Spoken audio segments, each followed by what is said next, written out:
皆さんごきげんよう、上川薫です。今回取り上げる話題は、対中包囲網、その変化について取り上げていこうと思います。これまで私はこのチャンネルの中において、アメリカ、日本、オーストラリア、インド、この4カ国によるクアッド構想が対中包囲網の肝になることを解説してきました。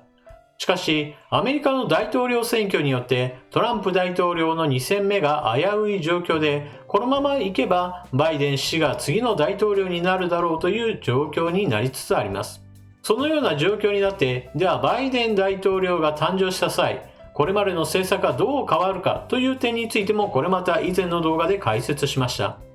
バイデン大統領に変われば、これまでのアメリカの外交というものが国際協調路線へと回帰し、これによって対中国制裁などについても後退するだろうというのが私の見方です。ただしここで注意してほしいのは、バイデン大統領に変わった場合、彼が民主党の出身者であることから、アメリカは中国の人権問題に対してはこれまで以上に強い非難を浴びせるでしょう。しかしそのような強い非難の声とは全く別の話として、経済的にはもしくは外交的には国際協調路線である以上、中国に対してこれまでのような貿易制裁などを科すことは撤回もしくは後退することが考えられるのです。そしてもう一つの懸念は、政権が変わるということはこれまで行ってきた政権の政策をひっくり返す可能性が十分考えられます。その例としては、台湾への軍事的な支援というものがオバマ政権時代からトランプ政権へと変わって強力に推進されてきました。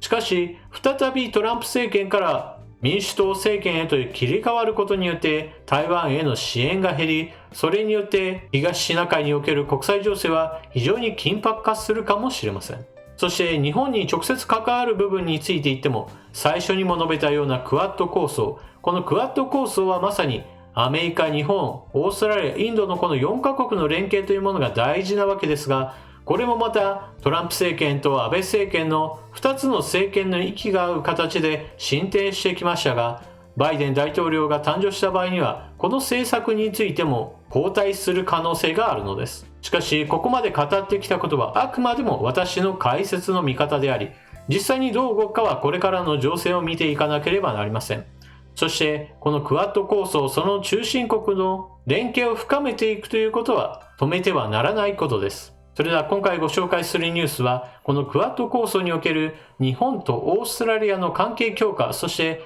クアッド構想のメンバー4カ国が揃っての共同訓練をしているニュースなどについて取り上げていきます。まずは関連ニュースをどうぞ。日豪首脳、東シナ海、現状変更に反対、中国を念頭に。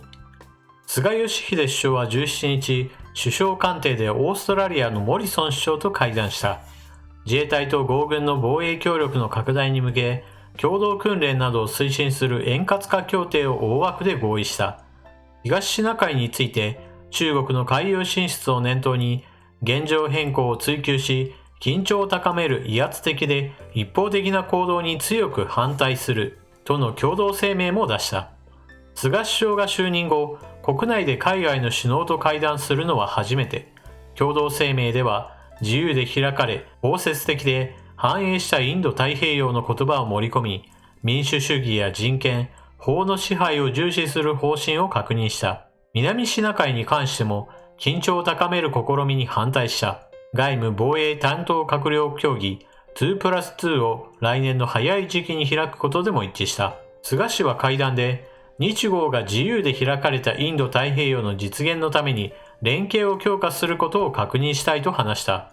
モリソン氏は、自由を追求し、市場中心の経済を築く志を同じくする国であり、特別な責任を有していると語った。中国周辺のインド太平洋の安全保障で協力する姿勢を示した。今回大枠で合意した円滑化協定は、互いの部隊が共同訓練を目的に相手国に入国する際に審査が不要になる内容だ。武器や車両など訓練に使う装備品を持ち込む手続きも簡素になる。日本政府によると、首脳会談では部隊の入国時の手続きや関税、刑事裁判に関する規定で合意した。自衛隊と合軍の関係が緊密になれば、サイバー防衛などの新分野でも人的交流が進む見通しだ。モリソン氏は共同記者発表で、日本への気化水素の輸出計画に触れ、来年3月にも出荷と話した。最初の記事では、双方の部隊が互いの国に入国する際の手続きについて取り決めたわけですが、一方で部隊の共同訓練は今も行われています。日米豪印4カ国が大規模演習、中国の軍事的影響力拡大を牽制か。アメリカ、インド、オーストラリアの海軍と日本の海上自衛隊はインド近海での共同訓練でアメリカ、インドの空母を中心とする大規模な演習を開始し、アジア太平洋での中国の軍事的な影響力の拡大に4カ国で対抗する姿勢を示す狙いもあるとみられます。アメリカ、インドの海軍と日本の海上自衛隊は例年、共同訓練マラバールを実施していて、今年はオーストラリアの海軍も参加しています。4カ国の部隊は今月3日からのインド近海のベンガル湾で駆逐艦や護衛艦による訓練を終えた後、17日からはインド西方沖のアラビア海でアメリカ海軍の原子力空母ニミッツとインド海軍の空母ビクラマディティアも加わり大規模な演習を開始しました。訓練海域のアラビア海はアジアと中東を結ぶ海上交通路シーレーンに近く、中国が巨大経済圏構想一帯一路の下活動を活発化させていて、近年は中国海軍の潜水艦の展開も確認されているということです。参加各国としては自由で開かれたインド太平洋の下での結束を強調するとともに、中国の軍事的な影響力の拡大に4カ国で対抗する姿勢を示す狙いもあるとみられます。今回紹介した記事の中では深く触れられていませんが、モリソン首相がわざわざ来日してまで会っているということは非常に意味が深いです。なぜならば現在は世界中で新型コロナウイルス問題があり、この問題によって首脳会談などもオンラインで済ませようという動きが非常に頻繁になっているからです。わざわざ会ってまでということは、それだけ外に漏れてはならない内容というものがあることもあるでしょうし、またより密接にそして親密になる必要性が高まっていることを示しています。なぜならば今回私はアメリカの大統領選挙の話に絡めて今回解説を行っていますが、日本にとってアメリカがどう変わるのかというのが一つ大きな関心事であるのと同じように、オーストラリアにとってもアメリカがどう動くか変わるか、そういった部分については非常に関心が高いのです。なぜならばオーストラリアにとって中国をどう扱うかというのはまさにアメリカとの連携というものなしには語れないからです。ですからアメリカが国際協調路線へと転換し、それによって中国への圧力を弱める方向で動くのであれば、それは同時にオーストラリアに対する風当たりが中国からより激しくなる可能性があるからです。では、アメリカが後退したのであれば、どの国と組むべきかと考えた場合に、まさにオーストラリアにとって日本というのは必要な国なのです。ですから、オーストラリアのモリソン首相がわざわざ日本にやってきているというのは、そのような国際情勢を睨んだ動きなのです。そして今回の記事では触れていませんが、RCEP の締結という問題についても触れなければなりません。これはまさにアジア情勢についても大きな影響を与える出来事です。この RCEP というのはアジア地域における貿易圏を築こうという話なわけですが、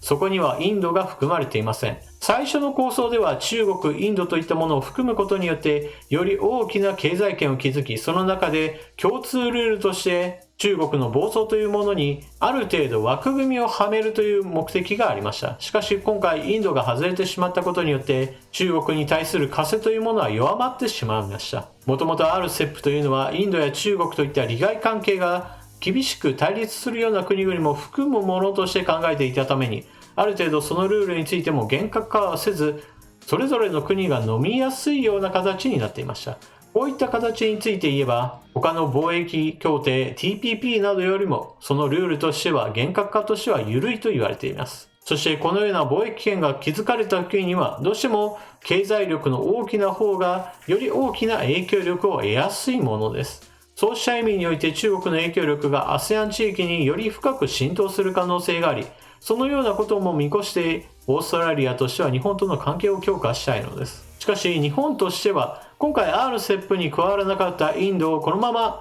蚊帳の外に置くわけにはいきません。開かれたインド太平洋構想の中にまさにインドというものが組み入れられなければ対中包囲網としては機能しなくなる可能性があるからです。アメリカの大統領がバイデン政権へと変わった場合、最初にも述べたように協調路線へと転換し、中国に対する制裁関税などもどんどんと取りやめるようなことになれば、RCEP のような自由貿易圏における中国の躍進というものが始まり、その経済力を一体どこに中国が持ってくるかといえば、それこそ世界市場を制するための AI 技術やドローン技術、そして軍事力への転換などが見られるでしょう。そのようなことになれば、まさに日本にとっては悪夢です。なお、現在のクアッド構想というのはあくまでも同盟関係を深めるための経済連携に近いものがあって、その実態としては軍事同盟ではありません。しかし、中国の軍拡が進み、それによって圧力が方々へと行き、それによってインドも台湾も、そして日本も圧力を受けて、それぞれの地域における領土、領海、領空などが侵されるようなことになれば、その時には何といってもこうした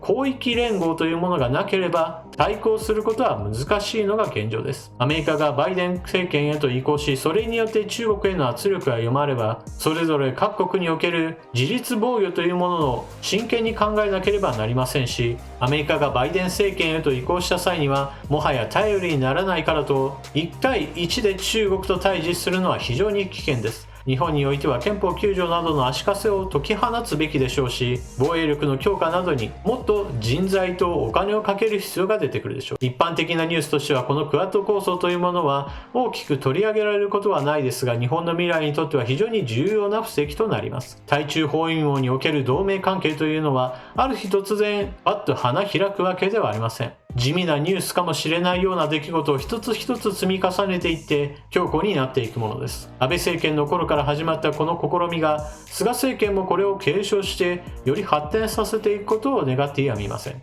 皆さんはこのニュースを聞かれてどのようなことを考えたでしょうか。ぜひともコメントしていってください。このチャンネルでは一般的なニュースとしては取り上げられないようなこのような国際情勢の話についても積極的に取り上げていきます。ぜひとも知識の拡張に私のチャンネルを役立ててください。それでは動画を最後までご視聴いただきありがとうございました。チャンネル登録していない方はぜひともチャンネル登録を、そして動画を見合ったら評価ボタンのクリックもよろしくお願いします。それでは次の動画でまたお目にかかりましょう。またね。